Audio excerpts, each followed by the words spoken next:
Hey coffee nerds, welcome back. We are wrapping up the coffee series from Turkey, or Türkiye. I'm actually not sure what's the best way to call this country now, but if you are Turkish or if you feel very strongly about it, I really want to hear your opinions and justifications in the comments, because the country recently went through a name change. I think it was actually while I was there, and I've been hearing a mix of different things from people all around the world. So curious to hear a little bit more about that. But besides that, in this series, which we started at the beginning of the month, you know, I went through some of my favorite cafes that I visited while in Istanbul. Amazing mix of kind of the old traditions of Turkey and the new wave, some specialty coffee shops over there. And then I even got to meet with a champion, so the Turkish Cezve İbrik champion of Turkey of 2020. So this is Deniz Tombuloglu, showed me his winning recipe with the Cezve. So I'm gonna leave that video at the end of this one if you want to check it out, but it is on my channel. And then of course we spoke a little bit about how we can potentially use these videos and other methods to help support those in Turkey and in Syria with the recent earthquake crisis. So the ad revenue from both March and April would be going to causes that are helping on the ground. So thank you for watching. That's contributed a lot, but of course you can contribute directly in case you don't want to go back and watch those videos. That's totally fine. There's links in the description. But first, I do want to bring up something super cool. This is an amazing book that was sent to me, that was given to me. It's all about this coffee roasting company in Istanbul. It's called Kuru Kahveci Mehmet Efendi, and they've been at it for 150 years. So this is quite literally the oldest coffee roaster in Istanbul, potentially even in Turkey, that is still operating, and how they changed the game really for coffee. One of the main ways was really they were the first ones to start roasting and grinding coffee in the roastery to sell for home or to sell to different cafes around. So before that, you know, it was a little bit more complicated. We're gonna get to that in just a second, but I thought what better time to go through and kind of share a little bit of the history of coffee, the history of coffee itself, because I've got this. First of all, this book is absolutely beautiful, so thank you again, Mehmet Efendi, for sending this to me. I didn't ask for it, but I am very grateful for this book. I also mentioned a little bit about the cafe and the history there in my YouTube video, but I didn't have enough time to really go deep into the history here, so I want to save that for my next time in Istanbul. Hopefully that's very soon. But check this out. In the very front page, they've got this fold out, right? So this is literally the history of coffee. So I wanted to go through some of the highlights here in the book. If you know this like the back of your hand, then feel free to skip forward. But coffee's stimulating properties were discovered around 600 to 850 AD in Ethiopia. Some of you may know that already. Later on, Sufis in Yemen began to adopt coffee. So this is jumping ahead very quickly. Coffee starts to enter some of the holy cities of Islam, and the first coffee houses actually, apparently they opened next to a mosque in Mecca in what is now Saudi Arabia. Then in 1615, the first coffee houses open in Venice. Then in 1633, the longest and most stringent coffee ban is imposed in the Ottoman Empire. 1652, first coffee house opens in London. 1672, the first coffee houses open in Paris, which are styled after those in Istanbul. So a lot of influence there. And then 1685, first coffee house opens in Vienna. And then 1699, kind of jumping across the geography a little bit, coffee begins to be cultivated in the Dutch colony of Java, Indonesia. That's kind of where it started to branch out around the world. This is kind of interesting. The 1819, the German chemist Friedrich Ferdinand Runge, please help me with the pronunciation there, identifies caffeine as the active compound in coffee. So apparently before that, they didn't really know what was stimulating everyone, but now they know caffeine. It's very interesting here, actually, going back to those of you who are fascinated about coffee gear. In 1908, the German female entrepreneur Melita Benz invents the paper coffee filter brewing system. So I'm sure you've heard of Melita. Also interesting here, 1932, attempts to cultivate coffee in Turkey are abandoned because of the unsustainable climate there. So that's why, you know, a lot of great roasted coffee coming out of Turkey, but not as an origin. Due to World War II, the import of coffee ceases until 1944. So no coffee for 2 years, and the family business starts selling cocoa, tea, salep, and baby formula. What is salep? This is salep. I kept seeing it all over Istanbul, and I was wondering what it was, asking if I could try some without any milk and sugar, because this is very, very sweet. It's kind of like a custard. It almost reminds me of horchata, and it very well may be. I actually have to look it up and figure out what is this drink. All right, so I found it. I'm back editing, and salep is a flour made from the tubers of the orchid genus Orchis, nutritious starchy polysaccharide called glucomannan. Basically, it's a root from the orchid, as far as I can tell here. It has a long history, just like coffee, but we're not going to get into that here. I just wanted to try it pure as it is, but that apparently doesn't exist. So I had the sweet, sweet alternative. I didn't want it so sweet, but I knew I had to try. You put some nutmeg or something on top. Let's get back to coffee. Now in 1971, the birth of second wave of coffee with the rise of global coffee chains, followed by the growth of local chains. So jumping all the way to present day 2020, 2021, world coffee production reaches 170 million bags a year. So 60% of this is produced in South and Central America, and then the other countries, Africa, Asia. So that is a brief history. I want to jump forward to here, Mehmet Effendi. You know, this is really where it all started. After Mehmet Effendi took over the store, he began realizing his plan to sell roasted and ground coffee powder. So huge innovation. You wouldn't think of it now, but it seems like Mehmet Effendi was probably one of the first coffee nerds on the block, because, you know, here it even says other people had written about him. Nobody in Turkey knew more about coffee than him. But I like this part right over here where it talks about the spread of coffee and its impact on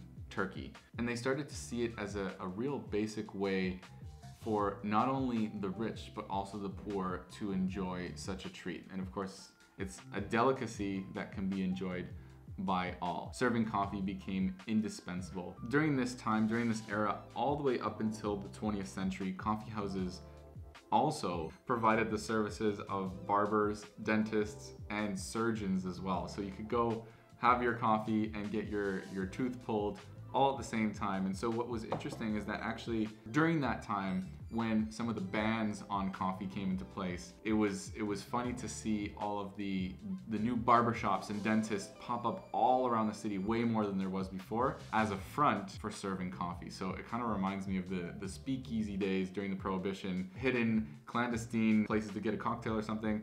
And this happened as well with coffee. So that could be an interesting coffee shop idea for anyone who's thinking about opening a cafe or something. Maybe we could make a speakeasy coffee shop, but made in the Turkish way. It might be hard to do it now as a dentist, but I'm sure you can pull it off. Another thing that I thought was super cool, especially for those of you watching who are into brewing coffee at home, you know, it was a big innovation in 1871 when they started selling roasted and ground coffee. So all you needed was your jezve and flame, some sort of heat source, maybe some sand, and you can make great coffee. But before that, you would have needed to roast in a big pan like this one over the fire, and then brew it up in what looks like even some dallas here, which we talked about in our Dubai coffee tour. This is a traditional coffee brewer from the Middle East, Arabic style coffee, and then of course the jezve and some really nice coffee grinders. So we're all about hand grinding these days, which ones to take on your travels. Well, this is really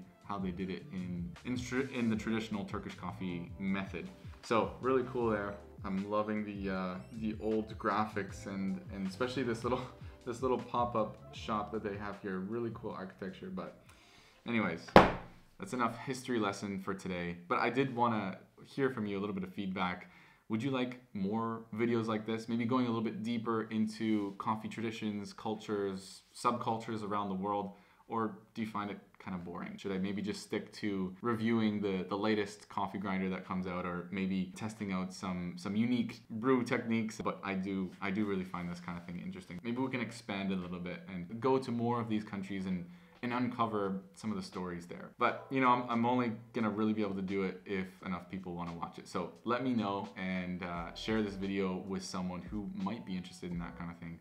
We even got LOL Cafe, but I guess it wasn't funny now because they're unfortunately closed down or in renovations, but hopefully it was a good run for them. I do want to share some of my observations, what I picked up on while I was in Istanbul.